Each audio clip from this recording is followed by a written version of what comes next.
The rise of Nani Telugu இண்டஸ்ட்ரியுடைய one of the biggest ஆக்டராக இப்போ இருக்கக்கூடியவர் தான் நானி. ஸோ நானியை பொறுத்த வரைக்கும் அவருடைய சினிமா ஜேர்னி அப்படிங்கிறது சாதாரண ஜேர்னி கிடையாது. ஏன்னா இன்னைக்கு இருக்கிற தெலுங்கு இண்டஸ்ட்ரியில் மெஜாரிட்டி ஆஃப் ஆக்டர்ஸுடைய ஃபேமிலி பேக்ரவுண்டை எடுத்து பார்த்தோம்னா ஸோ அவங்க ஃபேமிலியில் யாராவது ஒரு ஆளாவது வந்து பார்த்திங்கன்னா சினிமா ஃபீல்டில் இருந்திருந்திருக்காங்க. ஸோ அதனால மட்டுமே அவங்க எல்லாருமே சினிமா ஃபீல்டுக்குள்ளே ரொம்ப ஈஸியாக வந்துட்டாங்க.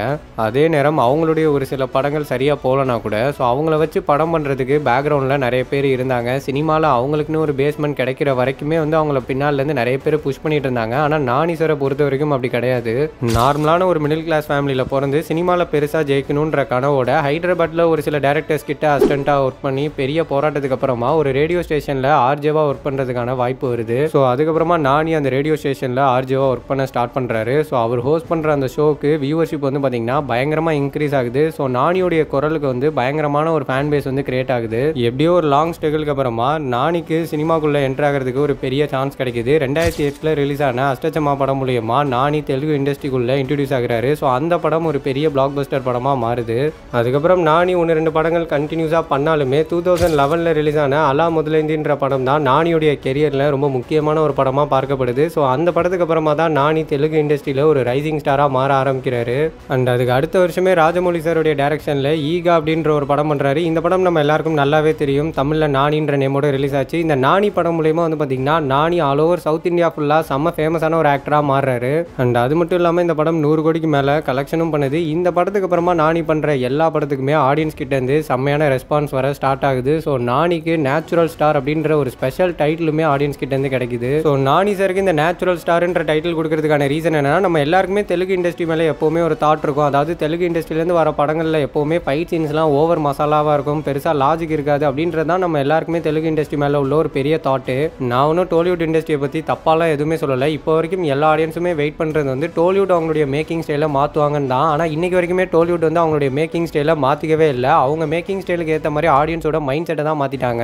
அண்ட் இந்த மாதிரி ஒரு இண்டஸ்ட்ரியில் இருக்கக்கூடிய ஒரு ஆக்டர் மட்டும் எப்படி ரொம்ப யூனிக்காக தனியாக தெரிகிறாருன்னு பார்த்தோம்னா அவருடைய ஸ்கிரிப்ட் செலெக்ஷன் பயங்கரமாக இருந்திருக்கு. ஸோ நானி சாருடைய ஸ்கிரிப்ட் செலெக்ஷன்லாம் வந்து பார்த்தீங்கன்னா செம்ம யூனிக்காக இருக்கும். அவர் நடித்த 31 படங்களில் மெஜாரிட்டி ஆஃப் படங்கள் ரொம்ப ஈஸியாகவே ஆடியன்ஸோட கனெக்ட் ஆகிடும். அது மட்டும் இல்லாமல் நானி சாருடைய ஆக்டிங் பயங்கர நேச்சுரலாக இருக்கும். எனக்கு தெரிஞ்சு இந்தியன் சினிமாவில் மோகன்லால் சாருக்கு அடுத்தபடியாக ஒரு ஆக்டர் வந்து பயங்கர நேச்சுரலாக ஆக்ட் பண்ணுவார் அப்படின்னா அது நானி சார் மட்டும்தான்.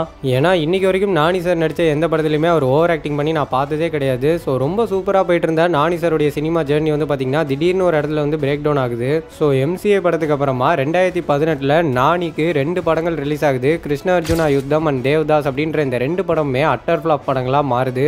ஸோ கண்டிப்பாக நானி கம்பேக் கொடுத்தே ஆகணுன்ற கட்டாயத்துக்கு தள்ளப்படுறாரு. ஸோ அப்போதான் சரியாக 2019 ஜெர்சி படம் ரிலீஸ் ஆகுது. இந்த படம் மூலியமா வெறும் சவுத் இந்தியாவில் மட்டுமே ஃபேமஸாக இருந்த நானி சார் வந்து ஆல் ஓவர் இந்தியா ஃபுல்லாக ஒரு பயங்கர ஃபேமஸான ஆக்டராக மாறுறாரு. ஸோ இந்த படம் நானி சாருடைய கெரியரில் ஒரு மிகப்பெரிய இண்டஸ்ட்ரி படமாக மாறுது. அண்ட் ஜெர்சி படத்துக்கு அப்புறமா நம்ம நானி சாருக்கு ரிலீஸ் ஆன எல்லா படமுமே பெரிய பிளாக் பஸ்டரான படங்கள் தான். அதில் குறிப்பாக தசரா வந்து 200 கோடிக்கு மேலே கலெக்ஷன் பண்ணியிருக்கு. அண்ட் சனிப்போதா சரிவாரம் படமும் வந்து பார்த்தீங்கன்னா 100 கோடிக்கு மேலே கலெக்ஷன் பண்ணியிருக்கு. ஸோ அதுலேயும் ரொம்ப ஸ்பெஷலாக தசரா படத்துக்காக பெஸ்ட் ஆக்டருக்கான ஃபிலிம் ஃபேர் அவார்டையும் வின் பண்ணியிருக்காரு. ஸோ என்னை பொறுத்த வரைக்கும் நான் பர்சனலாக நானி சாரை வந்து தெலுங்கு இண்டஸ்ட்ரியுடைய சிங்கோன்னு தான் சொல்லுவேன். ஏன்னா இன்னைக்கு இருக்கிற நிறைய தெலுங்கு ஆக்டர்ஸ் வந்து பார்த்தீங்கன்னா நெப்போ கிட்ஸாக தான் இருக்காங்க. அண்ட் அவங்களுக்கு மத்தியில் சினிமாக்குள்ளே என்ட்ரு ஆகி இன்னைக்கு ஒரு மிகப்பெரிய ஆக்டராக வளர்ந்து நிற்கிறாருன்னா அது சாதாரண விஷயமே கிடையாது. இனிமேல் கண்டிப்பாக தெலுங்கு இண்டஸ்ட்ரியில் வரப்போகிற எல்லா யங் ஹீரோஸ்க்குமே நானி ஒரு மிகப்பெரிய ஐடலாக இருப்பாருன்றதுல எந்த ஒரு சந்தேகமே வேணாம். அண்ட் அதே மாதிரி இன்னைக்கு இருக்கிற நிறைய தெலுங்கு நடிகர்களுக்கு நார்த் இந்தியாவில் அதிகமான ஃபேன் பேஸ் இருக்குது. ஸோ கண்டிப்பாக கூடிய சீக்கிரத்தில் நானிக்குமே நார்த் இந்தியாவில் பெரிய ஃபேன் பேஸ் கிடைக்கும்னு நான் நினைக்கிறேன். ஸோ அது எனக்கு தெரிஞ்சு இப்போ ரிலீஸ் ஆக போகிற ஹிட் 3 படம் மூலியமாகவே கிடைச்சிரும்னு நினைக்கிறேன். ஏன்னா இந்த படம் வந்து ஒரு ஏ சர்டிஃபிகேட் மூவி. அது மட்டும் இல்லாமல் இந்த படத்தை வந்து ஜம்மு அண்ட் காஷ்மீரை டார்கெட் பண்ணி தான் எடுத்திருக்காங்க. கண்டிப்பாக இந்த படம் சம்பவம் பண்ணுச்சு அப்படின்னா கண்டிப்பாக நார்த் இந்தியாவில் ஒரு பெரிய ஃபேன் பேஸ் கிரியேட் ஆகும். அதுக்கப்புறம் நானி சாருக்கு வரப்போகிற எல்லா படங்களுக்குமே நார்த் இந்தியாவில் நல்ல ரெஸ்பான்ஸ் கிடைக்கும். அண்ட் ஃபைனலாக ஒரு விஷயம் மென்ஷன் பண்ணி ஆகணும். நானி சார் வந்து எந்த அளவுக்கு ஒரு நல்ல ஆக்டரோ அதே மாதிரி ஒரு நல்ல ப்ரொடியூசரும் கூட. ஸோ அவரோட ப்ரொடக்ஷனில் வந்து நிறைய படங்கள் பெரிய லெவலில் சக்ஸஸும் ஆகியிருக்கு. அண்ட் இவருடைய சினிமா ஜர்னிக்கும் நம்ம எஸ்கேவுடைய சினிமா ஜர்னிக்கும் ரொம்ப பெரிய வித்தியாசம்லாம் இல்லை. ஸோ 2 பேருமே வந்து பார்த்தீங்கன்னா ஒரே மாதிரியான இடத்துல தான் வந்திருக்காங்க. ஸோ இதில் இன்னொரு சூப்பரான விஷயம் என்னன்னா 2 பேருமே வந்து பிப்ரவரி மந்தில் தான் பிறந்திருக்காங்க. நானி சார் வந்து February 24, 1984 அண்ட் சிவகார்த்திகேயன் சார் வந்து February 17 and 1985. ஸோ இவரே ஒரு ஆர்ஜேவாக இருந்து சினிமா ஃபீல்டுக்குள்ளே வந்திருக்காரு. ஸோ இவர் ஒரு ஆங்கராக இருந்து சினிமா ஃபீல்டுக்குள்ளே வந்திருக்காரு. இவரும் ஒரு ப்ரொடக்ஷன் ஹவுஸ் வச்சிருக்காரு, அவரும் ஒரு ப்ரொடக்ஷன் ஹவுஸ் வச்சிருக்காரு. 2 பேருமே வந்து பார்த்தீங்கன்னா செம்ம சக்ஸஸான ஒரு ஆக்டர்ஸாக இப்போ வளர்ந்து மேலே போயிட்டே இருக்காங்க. அண்ட் அது மட்டும் இல்லாமல் 2 பேரும் ஆல்மோஸ்ட் பார்க்க ஒரே மாதிரி தான் இருப்பாங்க. எல்லாருமே பெருசாக எக்ஸ்பெக்ட் பண்ணுறது இவங்க 2 பேரும் சேர்ந்து சேர்ந்து ஒரு மூவி நடிப்பாங்களாங்கிறதா. கண்டிப்பாக அது ஃபியூச்சரில் நடக்கிறதுக்கான சான்சஸ் வந்து நிறையவே இருக்குது. ஸோ ஃபைனலாக நானி சாருடைய சினிமா ஜேர்னி பற்றி நீங்கள் என்ன நினைக்கிறீங்கிறத மறக்காமல் கமெண்ட்டில் மென்ஷன் பண்ணுங்கள். அண்ட் அவருடைய படங்களில் உங்களுடைய ஃபேவரட் படம் எது அப்படிங்கிறதையும் மறக்காமல் கமெண்ட்டில் மென்ஷன் பண்ணுங்கள்.